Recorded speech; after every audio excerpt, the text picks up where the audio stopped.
Is free speech in crisis in America?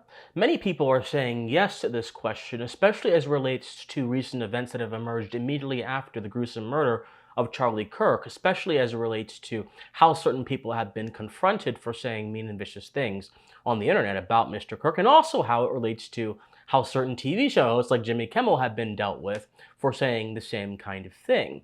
But I find, my friends, on both sides of this debate, there is something glaring that is missing, and that is free speech is being talked about, but it's never being defined in a meaningful and substantive way, which is leading to the pro-free speech crowd not having the tools to defend it properly from those who have long sought to censor those they do not like, and those who now wish to claim the mantle of that which they have opposed for a long time. And on the anti-free speech side, or I would say the opportunists' side that is using free speech as a means by which to make a temporary critique that they will forget ultimately if the course of their historical actions is to be understood and is to be adhered to, they are also similarly approaching the topic from a similarly uninformed viewpoint. So it is for us, for those of us who do indeed understand and recognize that free speech is a virtue that ought to be defended as a precondition for a rightly ordered, a just, and a most importantly, free society. It is for all of us to understand the nature of free speech, to be able to defend it substantively, to be able to teach its virtues with a light heart and a joyous mind, and most importantly, to be able to answer its critics in a way that also fulfills the highest amounts of rigor. So in this video, my friends, we will be addressing the answer to the question as if free speech is in crisis by considering what free speech actually is, considering some of the examples people have used say it's in crisis, and also directing how free speech should be understood in the course of society. But before we get into that, my friends, hope all of you are doing well. I am Christian Watts. Thank you so much for being here. If you enjoy political and social commentary with a philosophical bent, then I must implore you, please like, share, comment, subscribe. Do whatever you can, my friends, to ensure that our channel is successful. This, my friends, is a civic conservative project. If you believe that the foundational character of American civilization is not only moral, but its philosophical values are worth understanding, dissecting, and defending in the public square, this is the channel for you. I would encourage you again to support this project. Like, share, comment, subscribe. You will be the people that give us a head lift into the shallow discourse right now, where so many people have hot takes, but very few people actually understand what is going on and understand the topics we're talking about. We will be the antidote to that, and that will help us pave a path to civic revivalism in this country. Thank you guys so much for being here. Now, please enjoy the video. So, as I mentioned, a lot of people these days talk about free speech without actually understanding free speech. And I find that this manifests in a few ways. Most people, when they talk about free speech, are actually going to point to the First Amendment as the source of free speech. And by doing so, the implication is they're actually going to view free speech as a legal protection rather than as an inherent moral quality to man, which it properly should be understood as, which governs his ability to communicate and engage with not just the world around him, but the concepts within it and with the members of society. So when you treat free speech as a legal question, you now view it solely in light of what is permitted and what is not permitted. And when you view free speech in that light, it becomes flattened and it becomes understood solely by what somebody gives you rather than what the concept itself actually means. Some folks also simply use free speech as a way to give license to be reckless and harmful, which I also think is very interesting, but I think it also underestimates the true use of what free speech actually is in a free society. So in order to actually understand what free speech is philosophically, we have to define terms. If you want to understand the nature of any topic, of anything, you must define terms. When we talk about free speech oftentimes today as well, it's talked about in terms of its effects. People will say, well, free speech helps us separate truth from error and therefore establish what is true and false. Free speech helps us entertain different ideas. Free speech helps us discourse in a way that betters society. Well, while all these things are good, these are effects of free speech, They are not the nature of free speech.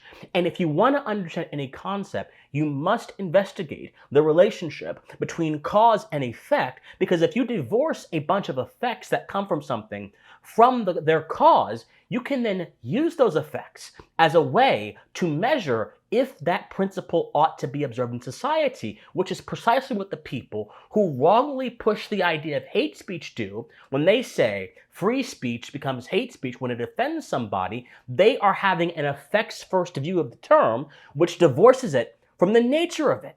So unfortunately, those of us who are defenders of free speech, who speak about it in terms of its effects, are setting it up to be knocked down and to be dismissed by people who can point to other effects that in their mind establish a kind of illegitimacy to it. Therefore, we have to consider first principles, we have to consider its nature, because unlike the effects of something, the nature of something never changes, and it is the foundation by which we assess if that thing is good or bad. So, let us define free speech. Let's first start with the idea of speech. So speech, my friends, is a faculty that is unique to man. It allows him to have vocabularies, to deal with abstract concepts, to deal with word definitions, to basically measure the world in a way that is very unique to his nature as a human being, that no other animal in this world has the ability quite to do. Many animals can make sounds, or they can do screeches or yells, and they can communicate in their own way, but they do not possess speech because they do not conceptualize the world on a higher level. They conceptualize, well, they don't conceptualize, they deal with the world rather on the level of instinct, because that's where their ability actually is. Speech, my friends, what I'm doing right now, is as natural to humans as breathing is. So to unjustly prohibit speech is to actually assault man's status as a moral agent. Because part of us actually doing moral conduct, part of us actually fulfilling the duties and obligations that fall upon us in society, part of us actually following first principles is going to involve a conversation about what those duties are, what those obligations are, and what they ought to contain. But if I can't move in conversation to understand what I should be doing, what is right and what is wrong, I will not be able to fulfill my moral duties. So to unjustly prohibit speech actually ruins my ability to be a moral person. In addition to being immoral, it also ruins my ability to form my conscience. Because just as conduct is informed by talk and speech and education, so is my conscience, which allows me to reflect on what I do as well. And then that limits my refinement. So not only is my conscience burdened down, not only is my conduct now inferior, but also my ability to refine myself as a human being has also become into question, because now I don't have any ability to encourage or to deal with that tension that I may indeed feel within myself, so on and so forth. The Scottish philosopher James Beattie actually defines three core facets of the nature of speech that compose what it actually is. The first facet is reflection. Speech gives us the ability to reflect on what we say and to do so to an end of refining our ability to communicate. Then number two, reason. Not only do we reflect on what we say, we can process what we say through a higher ordered way that gives us the ability to interact with concepts in general matters. And then of course, the last one is the separation of successive thoughts. So not only can we reflect, not only can we compute and deal with higher order ideas, but we can also, according to Beattie, separate each thought what we make in a way that it is not jumbled and tangled up, but is actually orderly. So in other words, speech is literally a faculty that is positioned for an orderly appraisal of things by its very nature. That is what speech is, my friends. Now, free speech. Free. What does the word free mean? Many people in the modern world believe that freedom equals license. That is, freedom is you doing whatever you want to do no matter what. But true freedom is of a different quality, my friends. True freedom is when you have the ability and the capacity to act within the bounds of moral constraints. Notice I did not say legal constraints, but moral constraints, because power and law do not form a good heart. Power and law do not instill virtue. Power and law do not make a moral man. In fact, the norms of power and the norms of law throughout history have unfortunately been used to sow corruption and greed and a lot of other bad qualities that emerge from the viciousness of man within the hearts of those impacted by power, and especially within the hearts of those who wield power. Power does not corrupt. Power forms and it reflects, because when you're in a position of power, the nature of power is such that it seeks to preserve and perpetuate itself rather than seeking to limit itself, which is why first principles are needed, because first principles come in and they handle the problem. They're the middleman that limits the sort of formative nature of power. So freedom has to be bound by moral constraints, not necessarily power. Although power can correct when those moral restraints are transgressed, which is why justice is a principle. And so those first principles that shape our action, like our duty to be a just person, to be right in our contracts, our promises, to respect other people's property, to respect their persons, the fidelity, our duty to have a trust and loyalty to other people, without which society does not exist, veracity, our loyalty to the truth. These things order our conduct, order our capacity to act in a way that not only keeps us as human beings in a state that is against ruin, but it also allows civil society to work as well, which is the proper subject of ethics. This does not mean that freedom is simply the ability to do good. This means that freedom is also the ability to commit error. Because how do we get better? We get better at something by falling on our face, bruising our heels, bruising our ankles, and actually getting back up, realizing we went wrong, and continuing to go on the wrong path. So those are people that say, well, freedom is just the freedom to do what I think is good. They're also wrong, because if freedom is simply the ability to perform good, we would be like robots and automatons with no self-correcting capacity. But man is a self-correcting creature, so since freedom is a quality of his nature, it must respect his ability to self-correct, and therefore it has to be the ability also to make bad decisions. But it is not the permission to persist in those bad decisions. It is the ability to make them and then hopefully get back on the right track. So freedom is a condition, obviously, of a morally enlightened man, one that is ordered well by first principles, without which his conduct becomes totally subjective and relative to what he wants, ignorant and divorced from what everyone else seeks to do.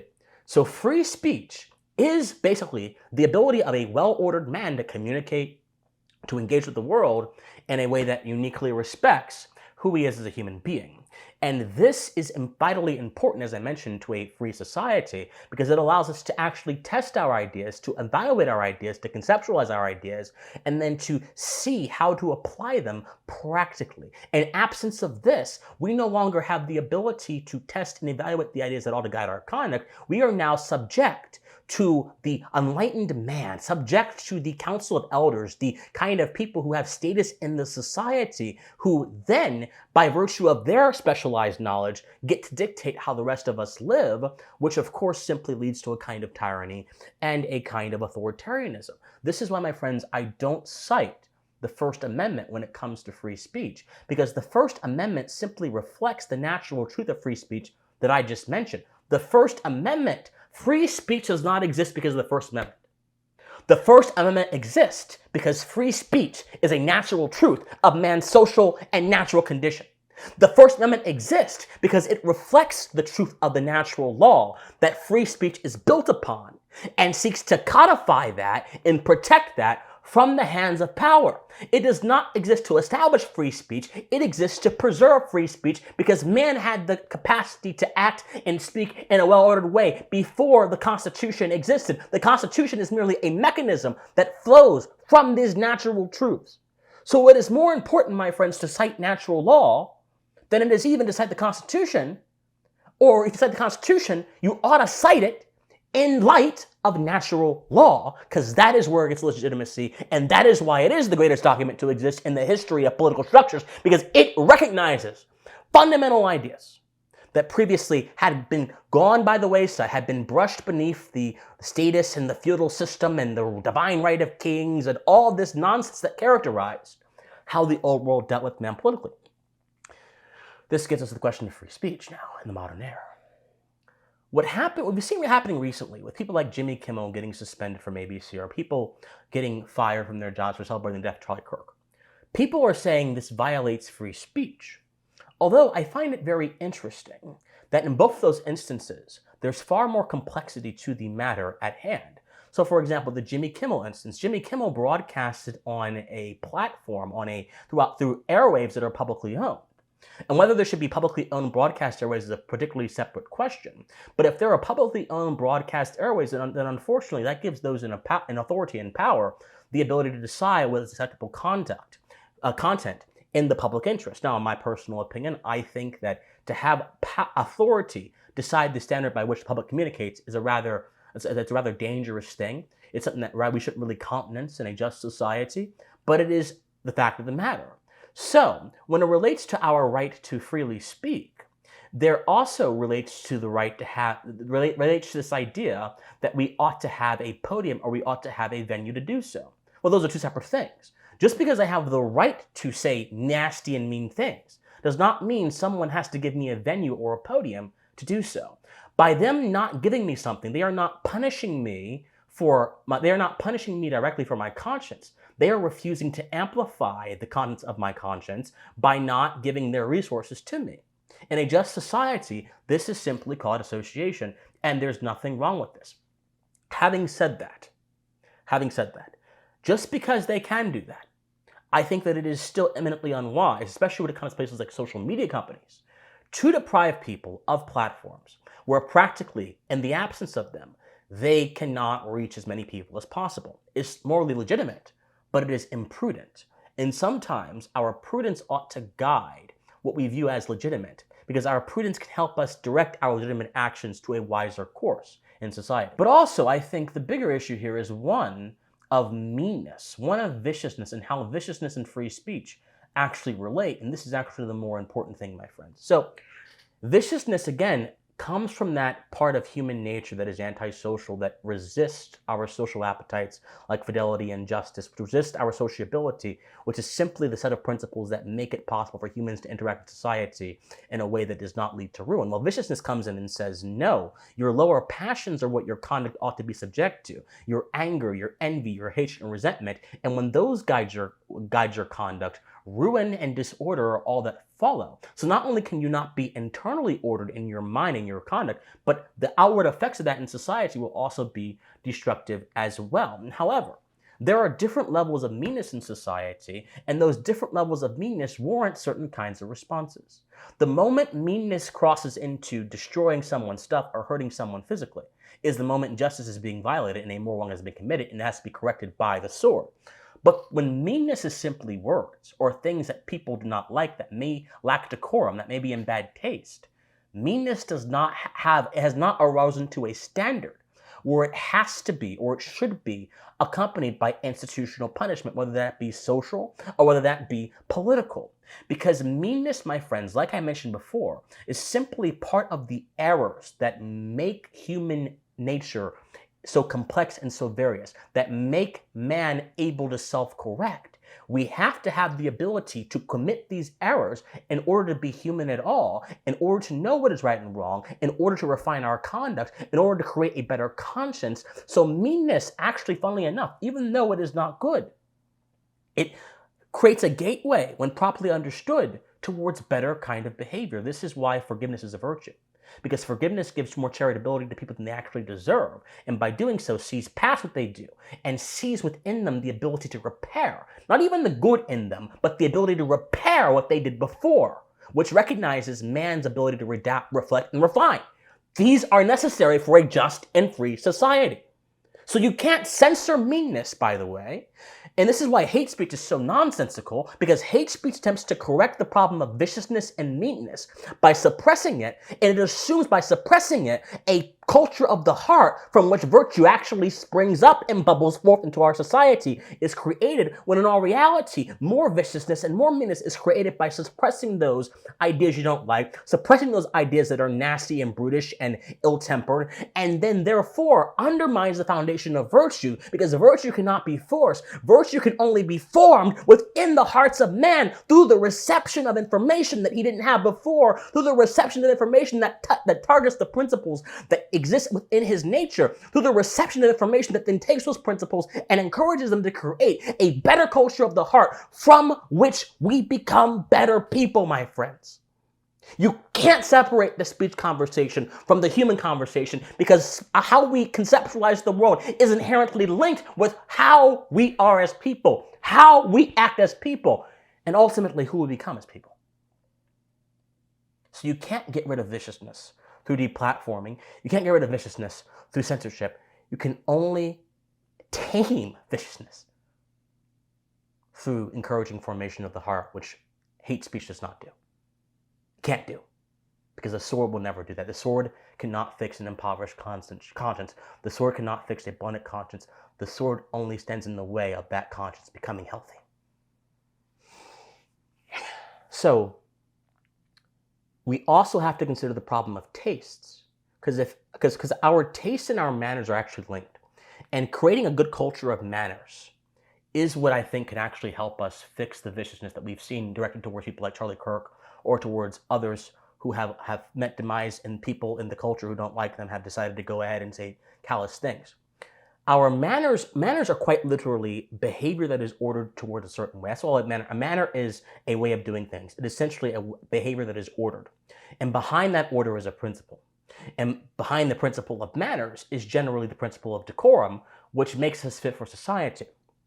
Tastes are influenced by the same principle that is behind manners, that give manners the ability to be in effect in society.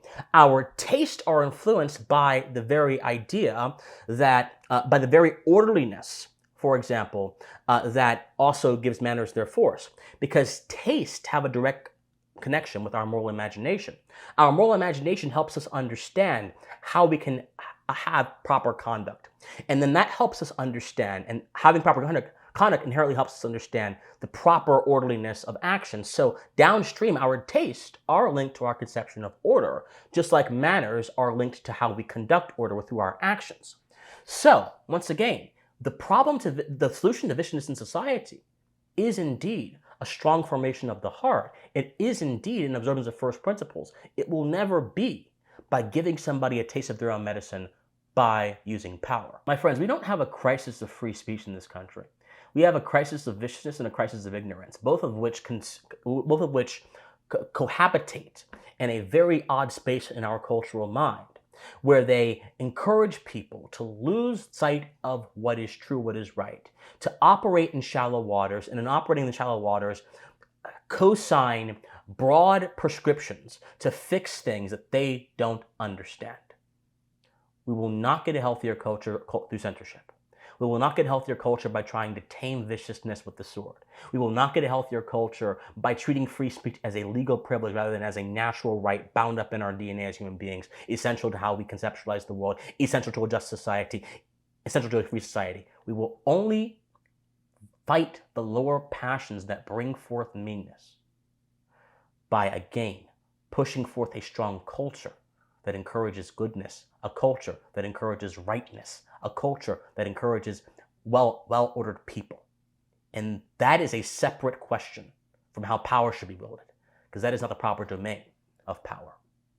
In order to have a culture where we have a respect for free speech and a aversion to censorship, let's start by having a respect for human nature and the principles it contains, and listening to them when it comes to emotionally fraught topics like this.